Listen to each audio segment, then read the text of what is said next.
مقبوضہ کشمیر پر بھارتی قبضے کو 72 برس مکمل ہونے پر دنیا بھر میں یوم سیاہ منایا گیا۔ جرمنی کے دارالخلافہ برلن میں سینکڑوں پاکستانیوں کشمیر کمیونٹی کا کشمیریوں کے ساتھ اظہار یکجہتی مارچ کیا گیا۔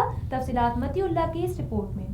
فرینڈز آف کشمیر کے زیر اہتمام منعقد ریلی کی قیادت پاکستان کے وفاقی پارلیمان سیکریٹری برائے ریلوے میاں فروخ حبیب کی قیادت میں شروع ہوئی۔ ریلی کے شرکاء نے بینرز اور پلے کارڈ اٹھائے ہوئے تھے۔ ریلی میں پاکستان مسلم لیگ نون Ansar Butt, Peoples Party Berlin Manzoor Awan, Awami تحریک کے خضر حیات، منہاج القرآن کے امیر میاں عمران الحق، اسلامی تحریک برلن کے امیر خالد محمود، پاکستان جرمن کے ظہور احمد، بزم برلن و پاکستان اسٹوڈنٹس ایسوسی ایشن کے طلبہ کی بڑی تعداد نے شرکت کی۔ شرکاء سے خطاب کرتے ہوئے فروخ حبیب، فرینڈز آف کشمیر کے رہنما خالد محمود، میاں عمران، طارق جاوید اور دیگر نے خطاب کیا۔ مقررین کا کہنا تھا کہ سلامتی کونسل اپنی قراردادوں میں کشمیریوں کو استصواب رائے کا فیصلہ دے چکی ہے۔ بھارت کشمیریوں کی جدوجہد آزادی کو طاقت کے ذریعے نہیں دبا سکتا۔ ہم یہ دنیا سے بھی مطالبہ کرتے ہیں کہ اس کے اندر اب ان کی بھی ایک ذمہ داری ہے کہ آگے بڑھیں اور آگے بڑھ کے جو کشمیریوں کی UN ریزولوشنز کے مطابق ان کی جو قراردادیں ہیں اس کے اوپر عمل درآمد کروائیں تاکہ کشمیری بھائیوں کو حق خود ارادیت مل سکے،